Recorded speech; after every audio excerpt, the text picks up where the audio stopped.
Hello students, I am Ruchi Meena from JPC Karoli. Today's our topic is numerical of belt drive. तो आज हम कुछ numericals देखेंगे belt drive के। तो जब भी हमें न्यूमेरिकल सॉल्व करने हैं उससे पहले हमें बेल्ट ड्राइव के जो बेसिक फार्मूलाज है, लेंथ ऑफ बेल्ट का, रेशियो ऑफ टेंशन और पावर ट्रांसमिशन का, मैक्सिमम पावर ट्रांसमिशन का, सेंट्रीफ्यूगल टेंशन, इनिशियल टेंशन, इनके फार्मूलाज हमें याद होने चाहिए, तभी न्यूमेरिकल हमारे सॉल्व होंगे। ठीक है, तो पहला न्यूमेरिकल हम देखते हैं। फर्स्ट ऑफ ऑल क्वेश्चन को हम बहुत ध्यान से पढ़ेंगे और इसमें देखेंगे कि क्वेश्चन में हमारे क्या क्या गिवन है। हमेशा न्यूमेरिकल सॉल्व करने से पहले हमें ये ध्यान में रखना है, हमेशा कभी भी जब हम न्यूमेरिकल सॉल्व कर रहे हैं कि क्वेश्चन में क्या गिवन है और क्या पूछा है। तो क्वेश्चन रीड आउट करो। देखो क्वेश्चन में क्या दे रखा है, two pulleys, one 450 mm diameter, another 200 mm diameter, are on parallel shaft 1.95 meter apart, are connected by a cross belt. Find the length of belt required and the angle of contact between the belt and each pulley. क्या दे रखा है, दो पुली दे रखी है, उनके diameter दे रखा है और ये दे रखा है कि वो cross belt type of connection या सेटअप है हमारा। दोनों पुलीज हमारे पैरेलल शाफ्ट पे है, उनका डिस्टेंस हमें गिवन है। ये बोल रहा है फाइंड द, और हमें क्या बोला है इसने, लेंथ ऑफ बेल्ट निकालने के लिए और एंगल ऑफ कांटेक्ट निकालने के लिए। इसी क्वेश्चन में ये आगे बोल रहा है what power can to be transmitted, power भी पूछा है, अगर बेल्ट की by the belt when the larger pulley rotate, larger pulley की आरपीएम दे रखी है हमें 200 RPM. If maximum possible tension T max, मतलब टाइट साइड का टेंशन हमें दे रखा है, टी मैक्स दे रखा है 1 किलो न्यूटन और कोफिशिएंट ऑफ फ्रिक्शन हमें गिवन है पुली का, और बेल्ट के बीच के फ्रिक्शन का कोफिशिएंट हमें गिवन है 0.25। तो हम सॉल्व करेंगे। गिवन हमें जो है diameter of driver pulley, diameter of follower pulley, unit conversion है, जस्ट हमने mm को मीटर में कन्वर्ट किया है और रेडियस के फॉर्म में लिखा है यहाँ पे ये। नेक्स्ट हमें x दे रखा है, दोनों पुलिस के बीच का डिस्टेंस सेंटर से 1.95 मीटर में दे रखा है, कोफिशिएंट ऑफ फ्रिक्शन दे रखा है, एंड हमें गिवन है, यहाँ से हम v निकाल सकते हैं πdn/60। फॉर्मूले में हम वैल्यूज़ पुट करेंगे डायरेक्टली और हमारे पास में वेलोसिटी आ जाएगी 4.714 मीटर पर सेकेंड। लेंथ ऑफ बेल्ट हमें पूछा क्या है, हमें लेंथ ऑफ बेल्ट और एंगल ऑफ कॉन्टैक्ट पहले पार्ट में यही पूछा है। तो length of belt, cross belt के लिए क्या फॉर्मूला होता है, क्रॉस बेल्ट के लिए हमें जैसे डेरिवेशन में भी देखा है सारे टर्म्स पॉजिटिव होते हैं क्रॉस बेल्ट में, तो यहाँ पे भी सारे पॉजिटिव है हमारे। पाई r2 + r1 radius of driver plus follower plus 2x plus rd + rf का होल स्क्वायर बाय x। तो यहाँ से हमने डायरेक्टली वैल्यूज़ पुट करनी है और कैलकुलेशन करनी है, से सिंप्लीफाई करना है। तो हमारे पास में लेंथ ऑफ बेल्ट आ जाएगा 4.975 मीटर, ये हमारा लेंथ ऑफ बेल्ट हो गया एक बार। नेक्स्ट इसने पूछा है angle of contact. Angle of contact के लिए जैसे हमने डेरिवेशन में भी निकाला था साइन अल्फ़ा, और ये साइन अल्फ़ा हमें याद भी होना चाहिए कि क्रॉस बेल्ट के लिए क्या है और ओपन बेल्ट के लिए क्या है। तो हमने देखो साइन अल्फ़ा यहाँ पे जैसे मैंने डायग्राम में दिखा रखा है, साइन अल्फ़ा के लिए कौन सा ट्राइंगल लिया है, O1 O2 M, ये हमने ट्राइंगल लिया है और ये हमारी एक्सटेंडेड लाइन है, इसके पैरेलल है। तो O1 से M की डिस्टेंस हमारी हो जाएगी R1 + R2, radius of driver pulley plus radius of follower pulley. यहाँ तक तो ये R1 है ही और इसके आगे की लेंथ R2 है, डायग्राम से पता चल रहा है, सिमेट्री से R2 है डिवाइडेड बाय x। ये हम लाल बट्टा क का जो फॉर्मूला होता है हमारा स्टैंडर्ड ट्रिग्नोमेट्री का, उसे हमने यूज़ किया है। तो यहाँ से हम साइन अल्फ़ा को याद रखो, या फिर हम यहाँ से हमें पता है क्रॉस बेल्ट है तो हम यहाँ से भी लिख सकते हैं कि भाई साइन अल्फ़ा क्या हो जाएगा हमारा। तो साइन अल्फ़ा हो जाएगा R1 + R2/x इक्वल। तो यहाँ पे हम सिर्फ वैल्यूज़ डायरेक्टली हमें पुट करनी है क्योंकि सारे हमें नोन है, R1 R2 radius of driver follower और x। वैल्यूज़ पुट करेंगे तो हमारे पास में जो वैल्यू आएगी वो हमारे पॉइंट में आएगी। हमें चाहिए एंगल, एंगल आएगा डिग्री में तो इन्वर्स ऑफ साइन लेंगे। ये सारी कैलकुलेशन आपकी साइंटिफिक कैलकुलेटर से होगी और ये कैलकुलेशंस करनी है हमें, ये कैलकुलेशन वाला पार्ट है। तो अल्फ़ा हमारे पास में आ जाएगा 9.6 डिग्री। पर हमें निकालना है एंगल ऑफ कांटेक्ट। ये तो सिर्फ अल्फ़ा है, तो एंगल ऑफ कांटेक्ट ये होगा, ये थीटा। यहाँ से यहाँ एंगल ऑफ कांटेक्ट कितना है हमारा, यहाँ से तो 180 डिग्री प्लस 2 अल्फ़ा, एक अल्फ़ा ये, एक अल्फ़ा ये, और ये 80 डिग्री, तो प्लस 2 अल्फ़ा। वैल्यूज़ पुट करेंगे, डिग्री में हमारे पास में एंगल ऑफ कांटेक्ट थीटा आएगा, पर हमें निकालना है रेडियन में। तो रेडियन में कन्वर्ट करने के लिए हम इसे मल्टीप्लाई कर देंगे पाई बाई 180 से।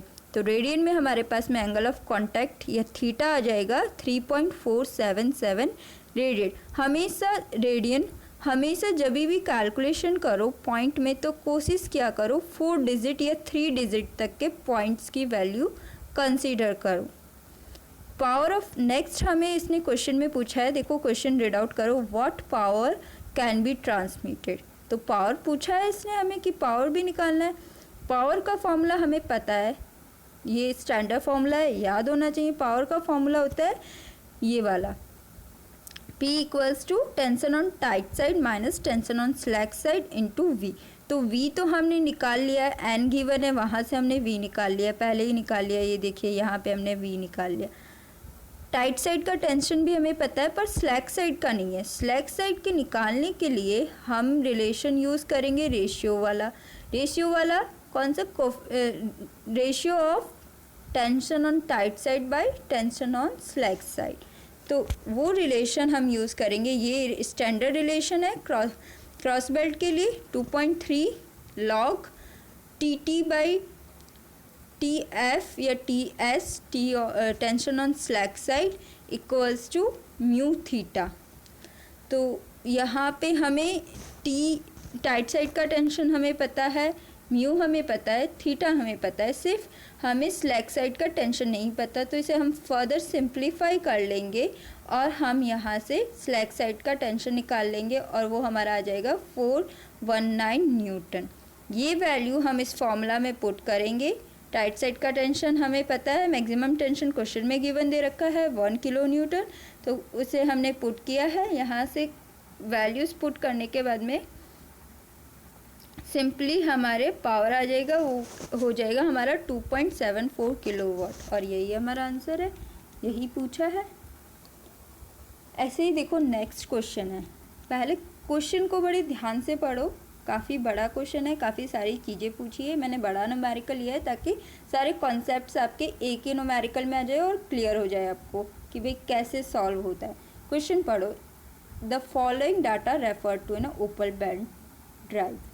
ओपन बेल्ट ड्राइव के डाटा हमें दे रखे हैं, क्या क्या दे रखे हैं, diameter of larger pulley, diameter of smaller pulley, distance between pulley, coefficient of friction, और क्या दे रखा है, मैक्सिमम टेंशन दे रखा है हमें। तो गिवन है वो हमने यहाँ लिख दिए जो जो हमें गिवन है। ये बोल रहा है आगे, find the power transmission, power transmission P हमें निकालना है एट स्पीड। यहाँ पे हमें आरपीएम ना दे के डायरेक्टली V दे रखा है, तो V भी हमने लिख दिया यहाँ पे कि कितना है हमारा V, 10 मीटर पर second. It is desire to increase the power. उसके बाद ये बोल रहा है पावर निकालने के लिए बोल रहा है, और बोल रहा है कि अगर हमें पावर को इंक्रीज़ करना है तो हम 2 मेथड्स है, इनमें से कोई एक सेलेक्ट कर सकते हैं। पहला है कि हम इनिशियल टेंशन को 10% इंक्रीज़ कर दें, दूसरा है कि हम कोफिशिएंट ऑफ फ्रिक्शन को 10% इंक्रीज़ कर दें सुटेबल ड्रेसिंग के मेथड से। फिर ये बोल रहा है ये 2 मेथड्स हैं, इनसे हमें पावर को इंक्रीज़ करना है, और ये हमसे पूछ रहा है कि इन दोनों में से कौन सा मेथड आप सेलेक्ट करोगे। तो जहाँ ज़्यादा पावर ट्रांसमिशन होगा वही मेथड हम सेलेक्ट करेंगे। तो इसके लिए हमें कॉन्सेप्ट भी पता होने चाहिए कि क्या कॉन्सेप्ट है, और फॉर्मूलाज याद होने चाहिए। ये बोल रहा है which of the following 2 method you will select. आगे 2 मेथड्स दे रखे हैं, और फिर दोबारा क्वेश्चन में क्या पूछा है, फाइंड ऑल्सो। और क्या निकालना है, percentage increase in power possible. हर बार दोनों मेथड्स में कितना हमारा पावर इंक्रीज हो रहा है, कितना परसेंट, वो भी हमें निकालना है। तो पहले तो हमें सिंपली पावर निकालना है जो भी गिवन डेटा है ओपन बेल्ट ड्राइव के लिए, उसके लिए। तो गिवन डेटा डी दे रखा है, हमें डायमीटर दे रखा है, दोनों पुली का डिस्टेंस दे रखा है, कोफिशिएंट ऑफ फ्रिक्शन दे रखा है, गुणांक जो हम बोलते हैं गुणांक, घर्षण का गुणांक दे रखा है, टेंशन दे रखा है, मैक्सिमम टेंशन कितना है। तो ओपन बेल्ट ड्राइव में जो टाइट साइड में टेंशन होता है वही मैक्सिमम टेंशन होता है, वी दे रखा है। यहाँ से देखो पावर ट्रांसमिशन हमें निकालने के लिए बोला है, उसका फॉर्मूला होता है tension on tight side minus tension on slack side into V. पर हमें टीएस नहीं पता, हमें टीटी तो पता है पर टीएस नहीं पता। टीएस को हम कैसे निकालेंगे, जो रेशियो वाला रिलेशन है हमारा वहाँ से निकालेंगे। पर इस रेशियो वाले रिलेशन में एक थीटा भी है और थीटा भी हमें नहीं दे रखा, तो इस थीटा को निकालने के लिए हमें अल्फ़ा निकालना होगा। ओपन बेल्ट है इसलिए यहाँ पे ये जैसे मैंने बताया फॉर्मूला याद होनी चाहिए आपको इससे पहले वाले न्यूमेरिकल में। तो साइन अल्फ़ा के रिलेशन को हम क्या लिख सकते हैं, radius of driven pulley minus radius of follower pulley by X. Open belt drive है इसलिए यहाँ पे ये नेगेटिव साइन है, अगर क्रॉस बेल्ट होता तो पॉजिटिव होता। ये बहुत अच्छे से आप जब भी लेंथ ऑफ बेल्ट ड्राइव का डेरिवेशन करते हो वहाँ पे बहुत अच्छे से आपको पता चलता है कि ये पॉजिटिव और नेगेटिव क्यों आ रहा है। ये फॉर्मूला अभी के लिए आपको ये फॉर्मूला याद होना चाहिए। तो यहाँ से वैल्यूज़ पुट करके हम अल्फ़ा निकाल लेंगे। ये जो अल्फ़ा आएगा वो हमारा आएगा 2.15 डिग्री। एंगल ऑफ हमें चाहिए पर थीटा, तो थीटा क्या हो जाएगा 180 डिग्री माइनस 2 अल्फ़ा। यहाँ से हम अल्फ़ा को पुट करेंगे यहाँ, और हमारे पास में थीटा आएगा वो आ जाएगा डिग्री में 175.7 डिग्री, पर हमें चाहिए रेडियन में। तो इसे रेडियन में कन्वर्ट करने के लिए हम पाई बाय 180 से मल्टीप्लाई करेंगे और हमारा थीटा आ जाएगा 3.067 रेडियन।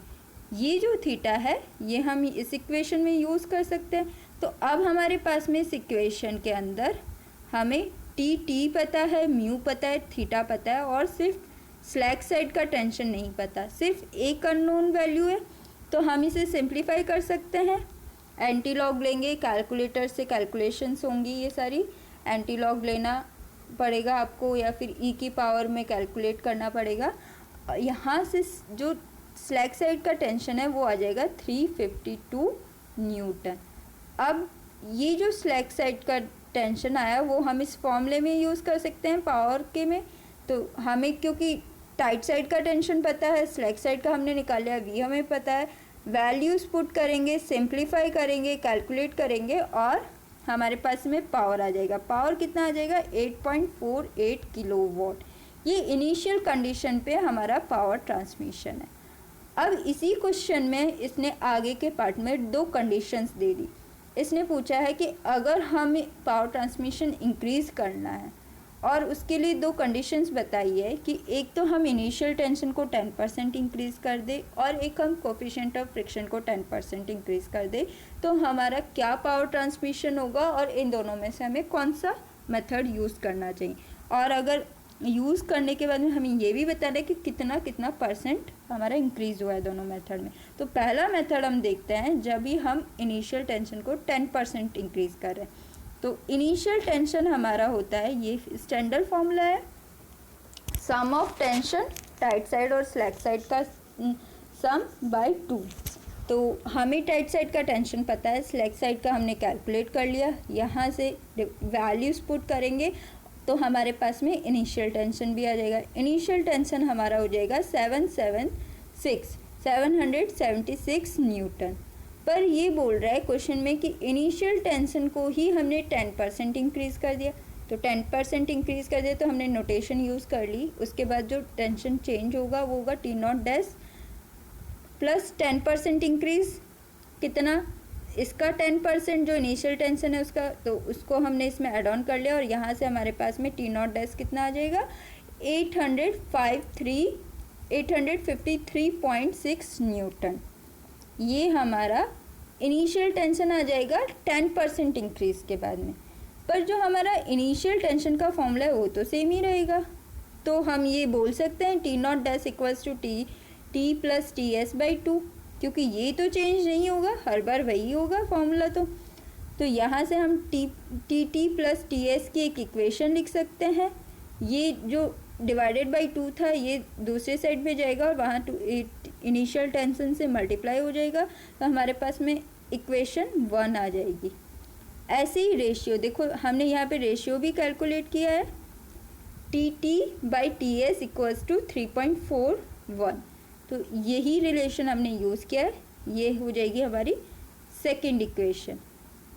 अब इक्वेशन 1 और इक्वेशन 2 से हम दोनों टेंशन निकाल सकते हैं, टाइट साइड का और स्लैक साइड का।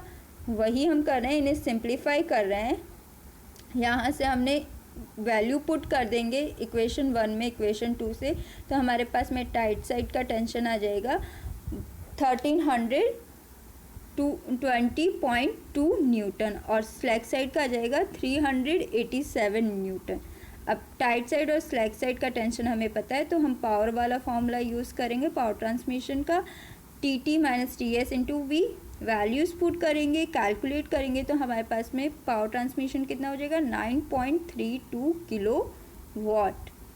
अब ऐसे ही सेकंड कंडीशन के लिए हम देख लेते हैं। जब सेकंड कंडीशन में हम क्या कर रहे हैं, कोफिशिएंट ऑफ फ्रिक्शन को 10% इंक्रीज़ कर रहे हैं। हमें पता है कोफिशिएंट ऑफ फ्रिक्शन क्वेश्चन में गिवन है हमारा 0.4। अगर 10% इंक्रीज़ करेंगे तो 0.4 प्लस 10% ऑफ 0.4 वही हमने किया है, तो म्यू डैश हमारा हो जाएगा 0.44। यहाँ से जो रिलेशन था हमारा टाइट साइड और स्लैक साइड के टेंशन में, उसमें म्यू भी होता है यूज़, तो ये म्यू डैश हमारा म्यू चेंज हो गया, तो ये इक्वेशन भी चेंज हो जाएगी, रेशियो भी चेंज हो जाएगा। तो म्यू डैश को हम वैल्यू पुट करेंगे, थीटा हमारा वही रहेगा। वैल्यू पुट करने के बाद में यहाँ से रिलेशन आ जाएगा हमारे पास में T T by T S का, वो हो जाएगा T T by T S equals to 3.86, equation 3।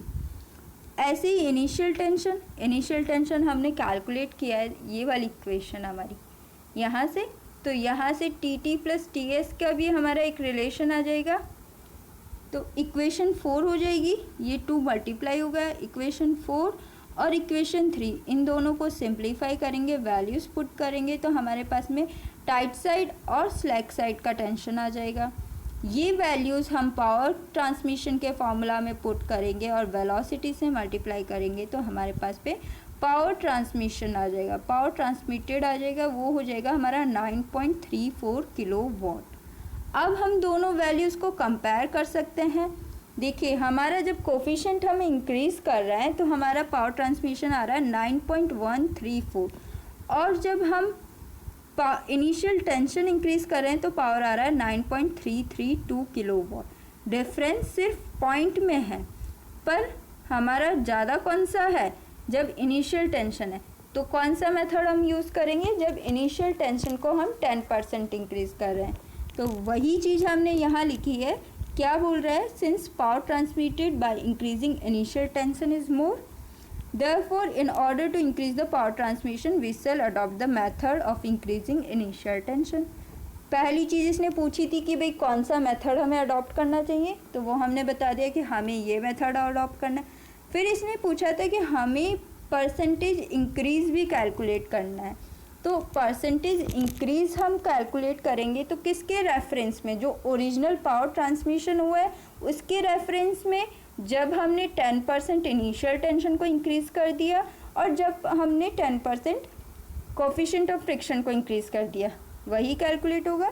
तो वो परसेंटेज का एक सिंपली अर्थमेटिक फॉर्मूला जो होता है वही हमने लगाया है यहाँ पे, increase percentage increase in power, जब हमारा इनिशियल टेंशन इंक्रीज हुआ है, माइनस ओरिजिनल डिवाइडेड किसके रेफरेंस में हो रहा है, ओरिजिनल टेंशन पावर ट्रांसमिशन के रेफरेंस में हो रहा है, मल्टीप्लाई बाय 100% में पूछ रहा है, तो यहाँ से कैलकुलेशन करेंगे तो हमारे पास में आ जाएगा 10.05%। मतलब कितना इनिशियल टेंशन इंक्रीज़ करने से कितना पावर ट्रांसमिशन इंक्रीज़ हो गया, 10.5% इंक्रीज़ हो गया।